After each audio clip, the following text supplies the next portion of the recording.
10 محرم الحرام کو کربلا کا واقعہ رونما ہوا تو اس موسم میں اطراف و اکناف عالم میں اس حوالے سے بات ہوتی ہے، ذکر کیا جاتا ہے۔ اہل محبت حضرت امام حسین رضی اللہ تعالی عنہ کے حضور خراج عقیدت اور خراج محبت پیش کرتے ہیں۔ یہ حق و باطل کا معرکہ تھا، جھوٹ اور سچ کا مقابلہ تھا، ظلم اور عدل کا ٹکراؤ تھا، خیر اور شر کی لڑائی تھی، دو نظریات کا تصادم تھا۔ ایک طرف امام حسین رضی اللہ تعالی عنہ اور ان کے 72 جانثار تھے، اور دوسری طرف یزید اپنی تمام تر قوت کے ساتھ موجود تھا۔ حضرت امام حسین رضی اللہ تعالی عنہ سے مسلسل آخری وقت تک بیعت کا اسرار رہا، اور آپ آخری سانس تک یزید کی بیعت سے انکار کرتے رہے۔ حضرت امام حسین رضی اللہ تعالیٰ عنہ لڑائی کے لیے نہیں آئے تھے، ورنہ خواتین اور بچے ساتھ لانے کا کوئی مقصد نہیں تھا۔ آلات حرب و ضرب بھی نہیں تھے۔ عرب جو اپنے ساتھ سفر پہ معمول کی تلواریں اور اسلحہ جات رکھتے ہیں وہی تھے، اور آپ کو پیشکش بھی کی گئی۔ ترماح بن عدی بن حاتم نے، یہ حاتم تائی کا پوتا تھا، کہا کہ آپ میرے ساتھ ہمارے علاقے میں چلے جائیں۔ جب مختلف بادشاہوں نے عرب پر قبضہ کیا تو ہمارے قبائلی علاقے اس وقت بھی ان سے محفوظ رہے۔ ہم آزاد قبائل ہیں، میں چند دنوں میں آپ کی پشت پر 30,000 کا لشکر کھڑا کر دوں گا جو جانثار ہوگا۔ لیکن حضرت امام حسین رضی اللہ تعالیٰ عنہ نے ترماح بن عدی کی اس پیشکش کو قبول نہیں کیا اور آگے بڑھے۔ دشت نینوا میں، جسے دشت کربلا بھی کہتے ہیں، حر بن یزید ریاحی 500 سواروں کو ساتھ لے کر کے حضرت امام حسین کو محصور کر دیتا ہے، اور پھر یزید کا لشکر وہاں جمع ہونا شروع ہو جاتا ہے۔ 22,000 یا 30,000 کا لشکر امام حسین رضی اللہ تعالی عنہ کے اطراف میں لگا دیا گیا۔ 3 دن تک اس خانوادے کے لیے پانی بند کر دیا گیا۔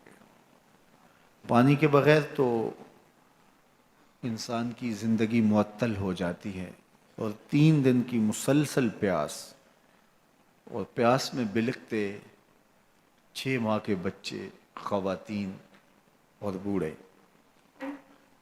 لیکن عزیمت کی راہوں کے یہ مسافر کسی صورت بھی یزید سے بیعت کرنے پہ آمادہ نہ ہوئے۔ یہ ایک حیلہ تھا کہ پانی بند کریں گے، بچے بلکیں گے، خواتین بے چین ہو جائیں گی تو یہ مجبور کر دیے جائیں گے۔ لیکن کہا تم جو کرنا ہے کرو۔ یہ بات طے شدہ ہے کہ ہم یزید سے بیعت نہیں کریں گے۔ پھر 3 ماہ پانی بند کرنے کے بعد حضرت امام حسین رضی اللہ تعالیٰ عنہ اور ان کے خاندان کو جس طرح ذبح کیا گیا، یہ ایک دردناک کہانی ہے۔ 72 افراد کربلا میں شہید کر دیے گئے۔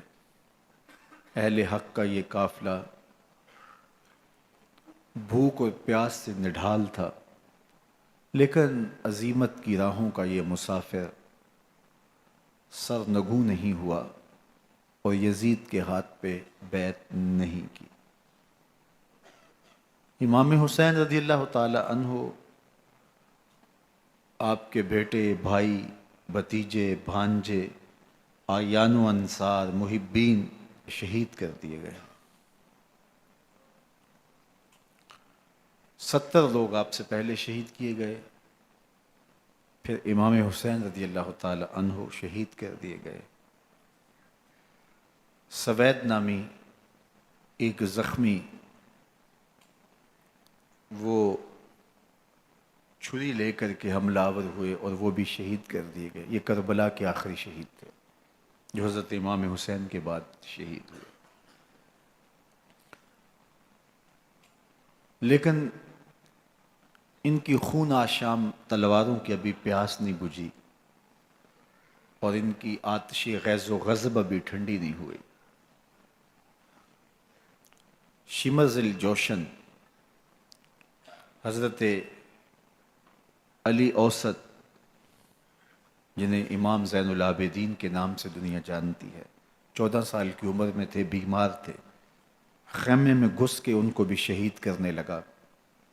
تو حمید بن مسلم نے کہا کہ کیا بچوں کو بھی شہید کیا جائے گا؟ تو وہ رک گیا. عمر بن سعد کے حکم نامے سے مقدس لاشوں پر گھوڑے دوڑائے گئے،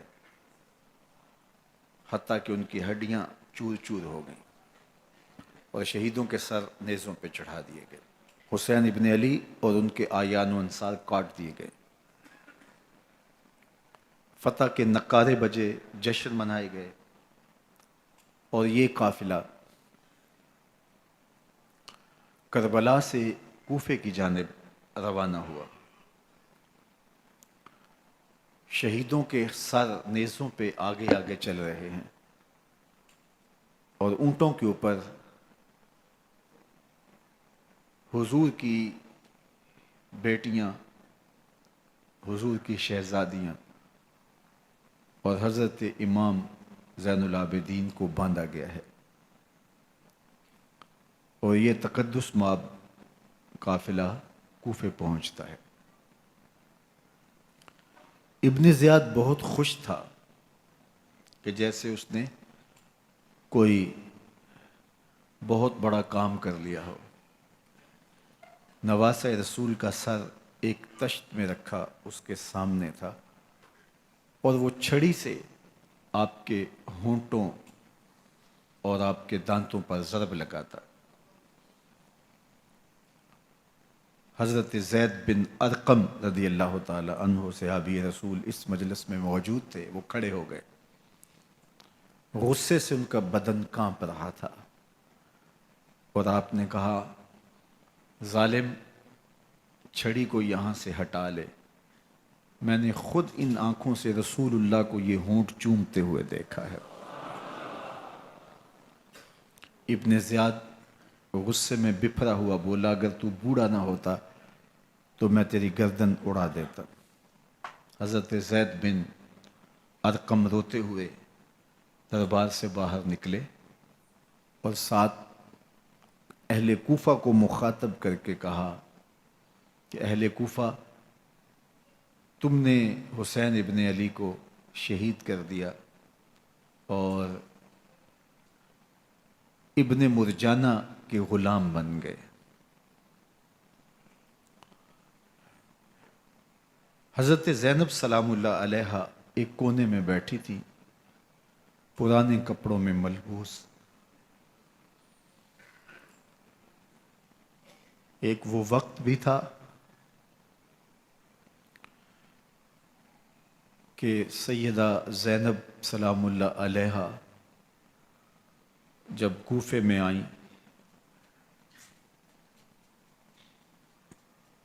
سیدنا علی المرتضیٰ کے زمانے میں، ان کے دور خلافت میں دارالخلافہ کوفہ متعین ہوا.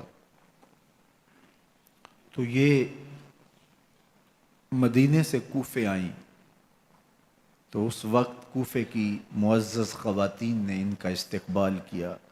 خلیفۃ المسلمین کی شہزادی، رسول اللہ کی بیٹی سیدہ فاطمہ الزہرا کا عکس حضرت زینب سلام اللہ علیہا کوفے میں داخل ہوئیں.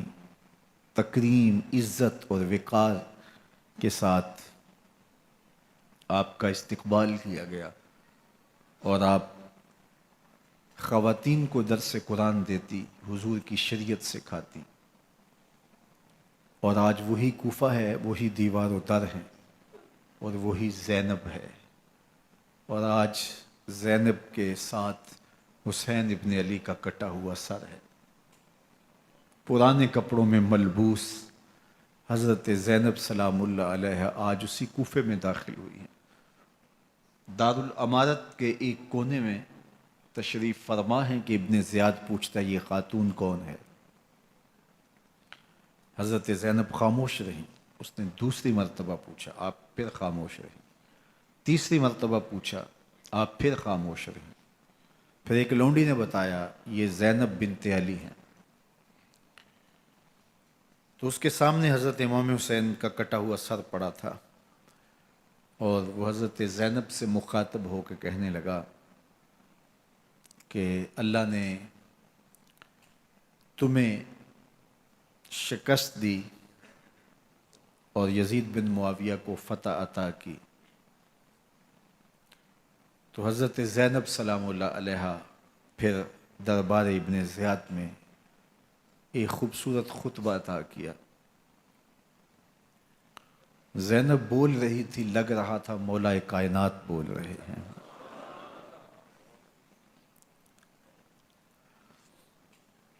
یہ خطبہ بامر مجبوری تھا، ابن زیاد کی خرافات کا جواب تھا۔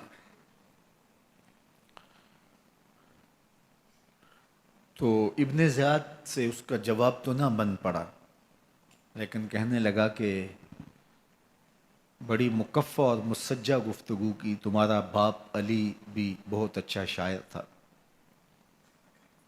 تو سیدہ زینب سلام اللہ علیہ نے فرمایا ہمیں مکفہ گفتگو سے کیا غرض، یہ تو ایک حقیقت ہے جو ہم نے بیان کی۔ تو حضرت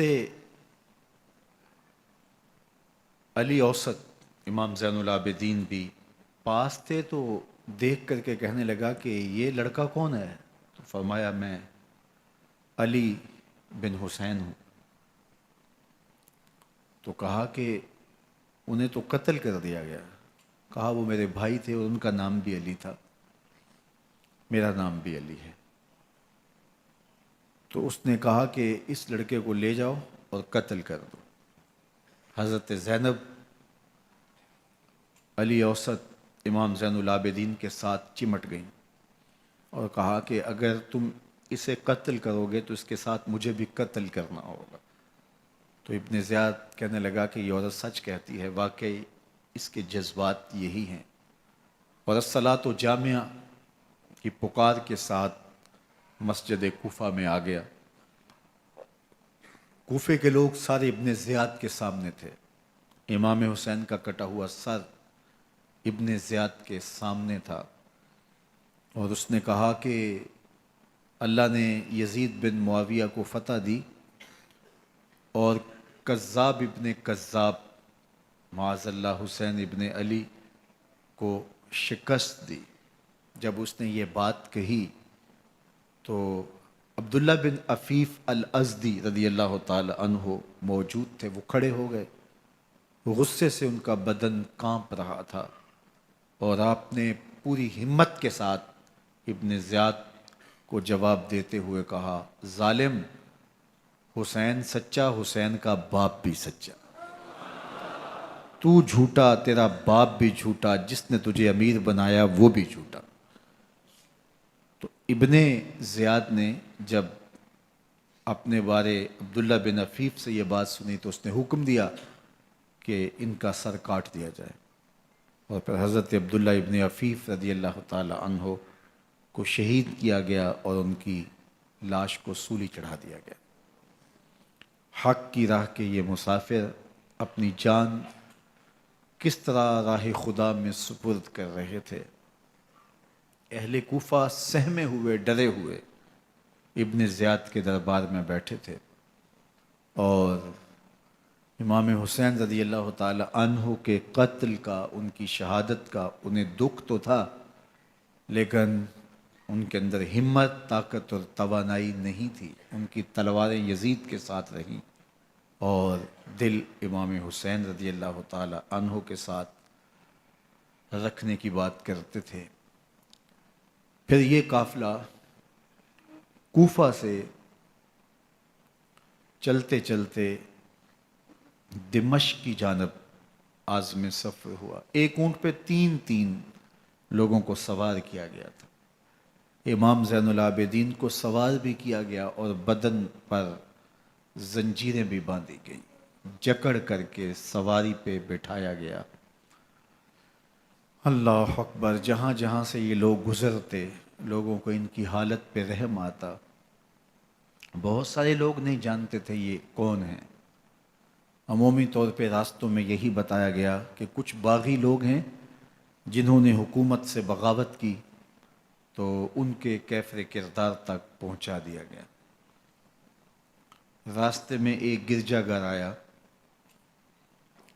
اور وہاں یہ لوگ رات رکتے ہیں۔ گرجا گھر کی دیوار پہ لکھا ہوا تھا اترجو امت قتلت حسین شفاعت جدہ یوم الحساب، کیا وہ امت جنہوں نے حسین ابن علی کو شہید کیا قیامت کے دن انہی کے نانے سے شفاعت مانگیں گے؟ کس منہ سے شفاعت طلب کریں گے؟ اسی حسین ابن علی کے نانا سے، جن کے بیٹے کو، جن کے شہزادے کو، نواسے کو ان لوگوں نے شہید کیا۔ جب یہ تقدس مآب قافلہ دمشق پہنچا تو راستے میں ایک شخص قرآن مجید کی تلاوت کر رہا تھا، اپنے مکان کی چھت پہ بیٹھ کے تلاوت کر رہا تھا، اور یہ قافلہ اس طرح سے گزر رہا تھا کہ شہیدوں کے کٹے ہوئے سر نیزوں کی نوک پہ تھے، اور عصمت شیار خواتین اور امام زین العابدین اونٹوں پہ بندھے ہوئے تھے۔ تو پڑھنے والا تلاوت کر رہا تھا کہ کہف اور رقیم یہ ہماری نشانیوں میں سے بڑی عجیب نشانیاں ہیں۔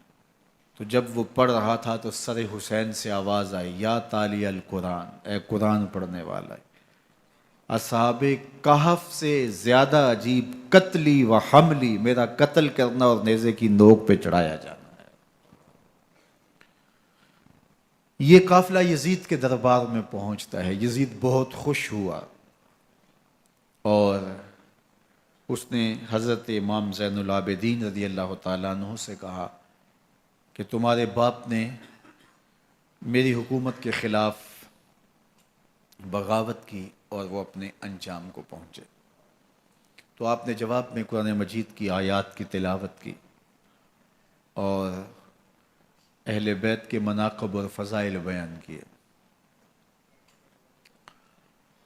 سیدہ زینب سلام اللہ علیہا کا ایک خطبہ اہل بیت کی عظمت، مناقب اور فضائل میں یزید کے دربار میں اپنی انوکھی اور البیلی شان رکھتا ہے۔ یزید پہلے تو خوش ہوا، لیکن جب اس نے لوگوں کے چہرے دیکھے تو وہ پریشان ہو گیا، حتیٰ کہ یزید کے دربار میں ایک عیسائی سفیر آیا ہوا تھا، تو اس نے جب کٹے ہوئے سر دیکھے اور خستہ حال سادات کی شہزادیوں کو دیکھا تو اس نے کہا یہ کون لوگ ہیں؟ تو اسے بتایا گیا، تو اس نے بڑے تاسف کا اظہار کیا، کہا کتنے بد نصیب لوگ ہو، ہمارے پاس حضرت عیسیٰ علیہ السلام کے گدھے کا کھر موجود ہے اور ہم اسے بھی عزت کی جگہ پہ رکھے ہوئے ہیں، اور تم کتنے بدبخت ہو، اپنے رسول کے نواسے کو شہید کر دیا۔ بے مروت بے وفا تیرا بھی کیا افسانہ ہے، جس نے اپنی ہی شمع کو گل کیا تو وہ پروانہ ہے۔ تو یزید نے جب لوگوں کے تیور دیکھے اور بدلتے ہوئے حالات دیکھے تو اس نے تاسف کا اظہار کیا اور کہا اللہ برا کرے ابن زیاد کا، وہ امام حسین کو میرے تک پہنچنے دیتا تو میں ان سے اچھا معاملہ کر لیتا۔ کچھ لوگ اس سے یزید کو بری الذمہ قرار دینے کی کوشش کرتے ہیں، لیکن یزید کے اپنے حکم سے سب کچھ ہوا۔ ابن اسیر نے لکھا ہے کہ جب یزید مرا تو ابن زیاد دمشق آ رہا تھا، اس کے ساتھ مسافر بن شریح بھی تھا، تو اچانک وہ کچھ سوچنے لگا۔ تو مسافر بن شریح نے کہا کہ ابن زیاد میں تمہیں بتاؤں تم کیا سوچ رہے ہو؟ کہا بتاؤ۔ کہا تم یہ سوچ رہے ہو کہ میں نے نواسہ رسول کو شہید کیوں کیا؟ تو کہنے لگا کہ یہ مجھے یزید کا حکم تھا، اور اگر میں نواسہ رسول کو شہید نہ کرتا تو وہ مجھے قتل کر دیتا۔ اور جب مسلم بن عقبہ کو مدینہ المنورہ کی حرمت کو پامال کرنے کے لیے اور حضرت عبداللہ ابن زبیر رضی اللہ تعالیٰ عنہ کی خلافت کے اعلان کے بعد مکہ المکرمہ پر حملے کے لیے جو یزید نے بھیجا، تو اس سے قبل اس نے ابن زیاد کو کہا کہ یہ کام تم کرو۔ تو ابن زیاد نے جو جواب دیا وہ یہ تھا کہ میں تمہارے کہنے پہ پہلے ہی نواسہ رسول کو شہید کر چکا ہوں، اب نواسہ رسول کو شہید کرنا اور کعبۃ اللہ کی حرمت کو پامال کرنا، یہ دو چیزیں میں جمع نہیں کروں گا، اور اس نے بادشاہ کے حکم کا انکار کر دیا۔ تو یزید نے امام حسین رضی اللہ تعالیٰ عنہ کی شہادت کا حکم دیا تھا ابن زیاد کو، اور یہ دو گواہیاں میں نے ابن زیاد سے آپ کے سامنے رکھی۔ باقی اس کا یہ سیاسی پینترا کہ وہ تعصب کا اظہار کرے، تو قاتل کی پشیمانی مقتول کی اہمیت تو بڑھا سکتی ہے، لیکن قاتل کے دامن سے قتل کا داغ نہیں دھو سکتی۔ تو حضرت امام حسین رضی اللہ تعالی عنہ کا قتل یزید کو اب نظر آ رہا تھا مجھے بہت مہنگا پڑے گا، آخرت تو برباد ہوئی ہی ہوئی، دنیا بھی میں نے برباد کر لی، اور میری حکومت بھی مستحکم نہیں رہ سکے گی۔ تو اب اس نے یہ کہنا شروع کر دیا کہ خدا برا کرے ابن مرجانہ کا کہ وہ راستہ دے دیتا اور امام حسین کو میرے تک پہنچ دیتا۔ حضرت امام زین العابدین سے اب وہ لجاجت کرنے لگا اور کہنے لگا کہ حضرت آپ کچھ ارشاد فرمائیے۔ تو آپ نے تین چیزیں ارشاد کی۔ آپ نے فرمایا ایک تو ہمیں خیریت سے مدینے بھیج دو، اور دوسری بات کہ قاتلان حسین کو ان کے کیفر کردار تک پہنچاؤ، اور تیسری بات مجھے دمشق کی جامعہ مسجد میں خطبہ جمعہ کی اجازت دو۔ اس نے کہا کہ خطبہ جمعہ کی اجازت بھی دیتا ہوں، آپ کو خیریت سے مدینہ المنورہ بھی روانہ کر دیا جائے گا، لیکن قاتلان حسین کو کیفر کردار تک پہنچانا یہ میرے بس میں نہیں ہے، یہ ممکن نہیں ہے۔ اب مجھے بتائیے، حاکم وقت ہو اور اتنا بڑا سانحہ اور واقعہ ہو گیا ہو، تو وہ وہیں کھڑے کھڑے معذرت کر لے کہ یہ اس بات کو رہنے دو، تو اس کا مطلب سمجھنے میں کسی بھی باشعور شخص کو دیر نہیں لگتی۔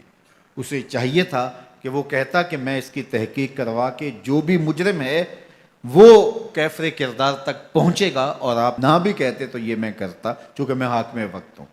لیکن اس نے فوراً کہا کہ یہ ممکن نہیں ہے، تو اس کا مطلب کیا کہ مجرم میں خود ہوں، تو میں اس سے جو ہے وہ بچنا چاہتا ہوں۔ تو اس نے حضرت امام زین العابدین کو کہا دو شرطیں تو قبول ہیں، لیکن یہ تیسری شرط قبول نہیں ہے اور یہ ممکن نہیں ہے۔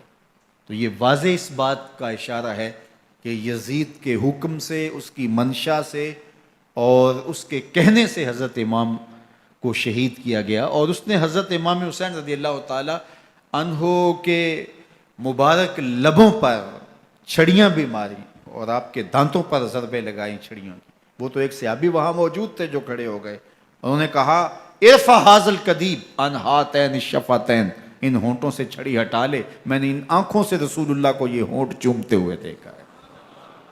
جس طرح ابن زیاد کے دربار میں ہوا تو یہاں بھی ہوا۔ اللہ اکبر۔ تو یزید اپنے تئیں خوش تھا، لیکن لوگوں کے احتجاج کی سکت نہیں لا سکتا تھا کہ نواسہ رسول کو شہید کر دیا گیا، تو وہ یوں اپنی بات کو چھپانا چاہتا تھا، اور بات ابن مرجانہ ابن زیاد پہ ڈالنا چاہتا، لیکن ابن زیاد کہتا ہے کہ اگر یزید کے کہنے پہ میں امام حسین کو قتل نہ کرتا تو میں قتل کر دیا جاتا، اور میں غزوہ کعبہ اور قتل امام حسین دونوں کو جمع نہیں کر سکتا، لہٰذا اب میں یزید کا یہ حکم نہیں مانوں گا، اس نے پہلے مجھ سے بہت بڑی زیادتی کروائی ہے۔ یہ تاریخ کی معتبر کتابوں کے اندر موجود ہے۔ اب یزید نے کہا دو باتیں مان لیتا ہوں، آپ کو مدینہ المنورہ بھی رخصت کر دیتے ہیں، اور دوسرا آپ کو مسجد دمشق میں خطبہ کی اجازت بھی دیتے ہیں۔ اللہ اکبر، یہ وقتی تصرف تھا اس کا، ورنہ یہ کون ہے اجازت دینے والا؟ ممبر تو حسین ابن علی کے نانے کا ہے۔ خیر، مسجد دمشق میں گئے، لوگوں کا ہجوم تھا، حضرت امام زین العابدین ممبر پہ جلوہ فراز ہوئے، خطابت تو ان کے گھر کی لونڈی ہے، تو جب آپ نے کھڑے ہو کر کے خطبہ دیا اور فضائل و مناقب اہل بیت بیان کیے، لوگوں کے سینوں کے اندر آتش محبت اہل بیت کی جوش مارنے لگی۔ یزید ڈر گیا کہ اگر کچھ دیر خطبہ جاری رہا تو کہیں ایسا نہ ہو کہ لوگ میرے خلاف اٹھ کھڑے ہوں، تو اس نے مؤذن کو اشارہ کیا اور وہ اذان دینے لگا، تو اس نے کہا اللہ اکبر اللہ اکبر، تو حضرت امام زین العابدین نے کہا اس میں کوئی شک نہیں کہ اللہ سب سے بڑا ہے۔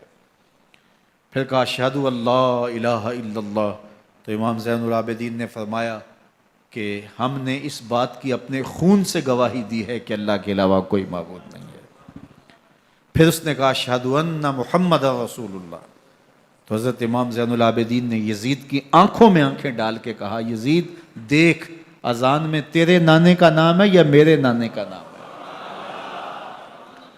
تو حسین ابن علی رضی اللہ تعالیٰ عنہ کا نام کبھی بھی مٹنے والا نہ زیاد کا وہ ستم رہا، نہ یزید کی رہی وہ جفا، رہا تو نام حسین جسے زندہ رکھتی ہے کربلا۔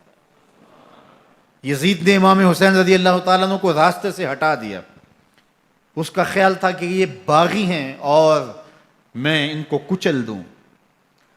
حضرت امام حسین شہید کر دیے گئے، ان کا خاندان شہید کر دیا گیا۔ صرف 14 سال کے امام زین العابدین رضی اللہ تعالی عنہ اس حادثے میں، اس واقعہ میں جو ہے وہ بچے، اور سب سے زیادہ دکھ اپنی آنکھوں سے انہوں نے دیکھے، کربلا کا منظر بھی دیکھا، کوفے کا دارالعمارہ بھی دیکھا، اور دمشق کا دربار یزید بھی دیکھا، اور پھر یہاں سے مدینے پہنچ کر اہل مدینہ سے جو سامنا ہوا امام زین العابدین نے وہ لمحے بھی دیکھے۔ کہتے ہیں اس واقعہ کربلا کے بعد حضرت امام زین العابدین کبھی ہنسے نہیں تھے، جب بھی پانی پینے لگتے تو رو پڑتے، انہیں شاید سکینہ کی پیاس یاد آ جاتی تھی۔ امام زین العابدین کا رنگ زرد ہو جاتا جب کربلا کی یاد آتی، اور بسا اوقات شہر سے وحشت ہونے لگتی اور دور باہر نکل جاتے اور جا کر کے وہاں خیمہ گاڑ لیتے اور مہینہ مہینہ وہاں ذکر و فکر اور عبادت میں لگے رہتے۔ امام زین العابدین کے ہاتھوں میں ہتھ کڑیاں، پاؤں میں زنجیریں، اور اونٹ پہ باندھ کر کے جب حضرت امام زین العابدین کو شہیدوں کی لاشوں کے قریب سے گزارا گیا تو غشی پہ غشی طاری ہو رہی تھی امام زین العابدین پہ، اور وہ گھڑیاں بھی امام زین العابدین پر کتنی دردناک تھیں کہ جب شہزادیاں اونٹوں کے ساتھ باندھی گئی تھی اور امام زین العابدین اپنے بابا کا سر اپنے سامنے چلتا ہوا دیکھتے تھے، اور یہ دردناک لمحے کہ جب رات کی گھڑی آئی تو زینب سلام اللہ علیہ نے دیکھا کہ زین العابدین کے آنسو نہیں تھمتے اور ان کو غشی پہ غشی آتی ہے، تو وہ آگے بڑھ کے ان کو اپنی آغوش میں سمیٹتی ہیں اور کہا زین العابدین کیا ہوا؟ کہا کہ پھپھو جان اگر ہو سکے تو بابا کا سر کچھ دیر کے لیے میری گود میں نہیں آ سکتا ہے۔ وہ وقت بھی امام زین العابدین پہ آتا ہے جب زخم اور درد اور دکھ حد سے تجاوز کرتے ہیں تو زین العابدین مدینہ کی طرف منہ کر لیتے ہیں اور حضور کی بارگاہ میں ہوا کے ہاتھوں پیغام بھیجتے ہیں، ان نلتا یا ریح الصبا یومن الی ارض الحرمی بلغ سلامی روزتن فیہا النبی المحترم یا رحمتا للعالمین ادرک لزین العابدین محبوس عید الظالمی فی الموکب والمزدحم۔ امام زین العابدین نے یہ سارا دردناک منظر اپنی آنکھوں سے دیکھا اور یہ سارے دکھ سہے۔ امام زہری کہتے ہیں کہ ولید کے زمانے میں دوبارہ امام زین العابدین کو پکڑ لیا گیا اور ان کے ہاتھوں میں دوبارہ ہتھ کڑیاں اور پاؤں میں بیڑیاں ڈال دی گئیں۔ میں ملنے گیا تو جو ہی امام کے ہاتھوں میں ہتھ کڑیاں دیکھی تو میرا دل ڈولنے لگا اور میری آواز گلے میں دب گئی اور آنسو تھے کہ تھمتے نہیں تھے۔ تو امام زین العابدین نے مجھے دیکھا تو مجھے تسلی دیتے ہوئے کہا زہری کیا ہوا تمہیں؟ تو میں نے کہا حضرت کربلا میں تھوڑے دکھ دیکھے تھے اور اب یہ حالت مجھ سے دیکھی نہیں جا رہی۔ تو امام زین العابدین نے ان زنجیروں کو اور ان ہتھ کڑیوں کو جن سے آپ جکڑے گئے تھے جھٹکا دیا، لوہے کی زنجیریں ٹوٹ گئیں۔ کہا زہری ہم اللہ کی تقدیر پہ راضی ہے ورنہ یہ زنجیریں کیا ہوتی ہیں۔ امام زین العابدین کو اللہ نے عزتوں سے نوازا تھا، ہر دور کے حاکم وقت ڈرتے تھے اور ان کی عزت سے حسد کرتے تھے۔ ولید بن عبد الملک بنو امیہ کا بڑا تگڑا حکمران گزرا ہے۔ ایک دن طواف کرتے کرتے حجر اسود کے سامنے آیا اور اس کے دل میں آیا کہ میں حجر اسود کو بوسہ کروں، لیکن رش اتنا تھا کہ آگے بڑھنے کی ہمت نہ ہوئی اور پیچھے ہٹ کے کھڑا ہو گیا کہ رش کم ہوتا ہے تو میں حجر اسود کو چومتا ہوں۔ اتنے میں امام زین العابدین رضی اللہ تعالی عنہ وہ بھی طواف کرتے کرتے حجر اسود کے قریب آئے، ایک لمحے کے لیے توقف کیا، لوگوں نے راستہ چھوڑ دیا۔ امام زین العابدین آگے بڑھے، حجر اسود کو چوما، پھر آگے بڑھ گئے۔ ولید بن عبد الملک کو بڑا غصہ آیا کہ لوگوں نے میرے لیے تو راہیں نہیں چھوڑی اور زین العابدین کے لیے راہیں چھوڑ دی ہیں۔ تو وہ اپنے درباری شاعر کو، فرزدق کو جو اس کے ساتھ کھڑا تھا، اس کو پوچھتا ہے من ھذا، یہ کون ہے؟ حالانکہ اسے پتا تھا یہ امام زین العابدین ہے۔ بعض اوقات سوال تفہیم کے لیے کیا جاتا ہے، سمجھنے کے لیے کیا جاتا ہے، اور بعض اوقات سوال تحقیر کے لیے کیا جاتا ہے۔ جس طرح کسی شخص کو آپ پسند نہ کرتے ہو اور وہ کوئی کام کرے تو آپ کہتے ہیں یہ کون ہے، یہ کون ہے؟ تو اس نے کہا من ھذا، یہ کون ہے؟ اب فرزدق شاعر تھا اور درباری شاعر تھا، اسے اچھی طرح پتا تھا کہ من ھذا سے بادشاہ کیا سننا چاہتا ہے، لیکن آج اس کی غیرت ایمانی جاگی۔ بادشاہ نے کہا من ھذا، یہ کون ہے؟ تو فرزدق نے بادشاہ کی آنکھوں میں آنکھیں ڈال کے کہا بادشاہ تو نہیں جانتا یہ کون ہے؟ اس کو تو بطحا کے سنگ ریزے بھی جانتے ہیں، اس کو تو زمین والے بھی جانتے ہیں، آسمان کے فرشتے بھی جانتے ہیں۔ یہ فاطمہ کا بیٹا ہے، یہ علی کا شہزادہ ہے، یہ رسول اللہ کا نواسہ ہے۔ تیرا من ھذا کہنا اس معرفہ کو نکرا نہیں کرے گا، یہ کل بھی معرفہ تھا، یہ آج بھی معرفہ ہے۔ کھڑے کھڑے امام زین العابدین کی شان میں ایک طویل قصیدہ لکھ دیا۔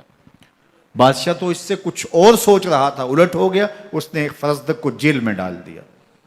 امام زین العابدین کو پتا چلا، آپ نے اشرفیوں کی 2 تھیلیاں خادم کے ہاتھ بیچی کہ ہماری وجہ سے تمہارے اوپر یہ افتاد پڑی ہے۔ تو اس نے تھیلیاں قبول کی، چوما آنکھوں سے لگائیں اور پھر خادم کے ہاتھ میں دیتے ہوئے کہا امام کو میرا سلام دے دینا اور کہنا حضرت ساری زندگی نے ٹگوں کے لیے، ان پیسوں کے لیے، اشرفیوں کے لیے شاعریاں کی ہیں، یہ جو میں نے قصیدہ لکھا ہے آپ کے نانا کی شفاعت کے لیے لکھا ہے۔ جو دلوں کو فتح کر لے وہی فاتح زمانہ۔ امام حسین کو تو کاٹ دیا گیا نا، اس لیے کاٹ دیا گیا کہ یہ ہماری حکومت سے بغاوت کر رہے ہیں، انہوں نے یہ کہا، بہانہ یہ بنایا، نظم حکومت میں یہ مخل ہو رہے ہیں، لہٰذا انہیں شہید کر دیا گیا۔ نہ صرف انہیں شہید کیا گیا، سر کاٹے گئے، نیزوں کی نوک پہ چڑھائے گئے، لاشوں پہ گھوڑے دوڑائے گئے۔ کیا کیا ظلم تھا، کیا کیا جبر تھا جو روا نہیں رکھا گیا۔ پیاسا رکھا گیا، بھوکا رکھا گیا، 6 ماہ کے بچے بھی نہیں چھوڑے گئے۔ امام حسین جب حضرت علی اصغر کو اپنے ہاتھوں پہ اٹھا کے فرات کے کنارے جا کھڑے ہوئے تو آپ نے اشقیاء سے مخاطب ہو کے کہا کہ تمہاری لڑائی تو مجھ سے ہے، اس 6 ماہ کے بچے نے تمہارا کچھ نہیں بگاڑا۔ چلو سے پانی بھرا تاکہ اصغر کا حلق تر ہو جائے، تو پانی ابھی حلق تک نہیں پہنچا، 2 شاخہ سنسناتا ہوا تیر آیا اور علی اصغر کا گلا چیر گیا۔ اور کہتے ہیں وہ جو تیر تھا جو حضرت علی اصغر کا گلا چیر کے آگے گزرتا ہے، وہ تیر تھا جو جانوروں کو مارنے کے لیے استعمال کیا جاتا ہے۔ گردن لٹک جاتی ہے، خون بہنے لگتا ہے، امام حسین اس خون کو آسمان کی طرف اچھال کے کہتے ہیں مالک حسین کی یہ قربانی بھی قبول فرما لے۔ نسل مٹا دی گئی، شہید کر دیے گئے، گھوڑے دوڑائے گئے، سادات کرام عصمت شعار پیغمبر زادیوں کو اونٹوں پہ بٹھایا گیا، رسیوں سے جکڑا گیا، چادریں چھیننے کی کوشش کی گئی، کیا کچھ نہیں ہوا۔ تاریخ دردناک ہے، اور یہ پیغمبر کے ماننے والوں نے، کلمہ پڑھنے والوں نے یہ سب کچھ کیا۔ بے مروت، بے وفا، تیرا بھی کیا افسانہ ہے، جس نے اپنی ہی شمع کو گل کیا تو وہ پروانہ ہے۔ لیکن یزید کی دلیل یہ تھی کہ یہ حکومت کا نظم چلتا ہے، اسے چلنے دیا جانا چاہیے، انہوں نے کیوں رکاوٹ ڈالی ہے، لہٰذا یہ باغی ہیں، ان کو کاٹ دیا جائے۔ میں کہتا ہوں امام حسین کو شہید کر دیا گیا، ان کے اعیان و انصار کو شہید کر دیا گیا، پورے خاندان کو پیاسا رکھ کے ذبح کر دیا گیا، 6 ماہ کے بچے بھی نہیں چھوڑے گئے، 80 سال کے بوڑھوں کو بھی شہید کیا گیا، خواتین کو اونٹوں پہ بٹھایا گیا، اور گلی گلی عصمت معاب پیغمبر رحمت کی شہزادیوں کو کوفے اور دمشق کے بازاروں کے اندر بھرایا گیا۔ تو مجھے بتائیں اس کے بعد یزید کی حکومت نے کیا کیا، ان کا کیا کارنامہ تھا؟ کتنے محدث پیدا ہوئے، کتنے مفکر پیدا ہوئے، کتنے جرنیل پیدا ہوئے، کتنے صوفی پیدا ہوئے؟ کون تھا جو ان کے تخت و تاج اور ان کی حکومت جس کو بچانے کے لیے اتنا بڑا حادثہ کر دیا اور پیغمبر کے بیٹوں کو شہید کر دیا؟ تو کیا پھر اس حکومت نے کیا یزید نے؟ یزید کا اپنا بیٹا تخت پہ بیٹھنے کے لیے تیار نہیں تھا۔ 6 ماہ کے بعد اس کی لاش گھر سے نکلی، اس نے کہا کہ یہ تخت جو ہے وہ آل رسول کے خون پہ بنا ہے، میں اس پہ نہیں بیٹھوں گا، اور رسوا ہو گئے۔ اور یزید جس کو زوم تھا کہ میں اتنی بڑی سلطنت کا مالک ہوں، اس کو بچانا ہے، اس سلطنت نے اسلام کے لیے کیا کیا؟ مجھے بتاؤ، کون سے جرنیل پیدا کیے، کون سے حکمران پیدا کیے، اس نے کون سے توانا لوگ پیدا کیے، کون سے محدث، کون سے مفکر، کون سے مسلح پیدا کیے؟ اور جس خاندان کو کاٹ دیا گیا، صرف ایک 14 سال کا علی اوسط زین العابدین بچا۔ اور ذرا حسین ابن علی کی نسل دیکھو، جعفر صادق کس نسل سے ہیں، باقر العلوم کس نسل سے ہیں، حضرت غوث اعظم کس کے شہزادے ہیں، حضرت داتا گنج بخش علی حجویری کس کے بیٹے ہیں، اور حضرت معین الدین چشتی اجمیری کس کے بیٹے ہیں؟ آج زمانے کو جو بھی دیا ہے حسین کے بیٹوں نے دیا ہے۔ یزید تخت بچا کر بھی امت کو کچھ نہ دے سکا، اور امام حسین نے سب کچھ لٹا کے امت کو ایمان کی بہاریں عطا کر دی۔ آج جہاں بھی منبر و محراب کی رونق نظر آ رہی ہے، اس کے پیچھے حسین کا کوئی بیٹا کھڑا ہوا نظر آئے۔ اللہ اکبر! اس دین کے خاکے میں رنگ ہی حسین ابن علی کے خون نے بھرا ہے۔ حسین اگر نہ شہید ہوتا تو آج گھر گھر یزید ہوتا، اسلام کی عظمت عیاں نہ ہوتی، خدا کے گھر میں اذان نہ ہوتی، بار الہ نوحہ سناتا پھرتا، تا روز جزا اشک بہاتا پھرتا، امداد نہ کرتے اگر کربلا میں حسین، اسلام تیرا ٹھوکریں کھاتا۔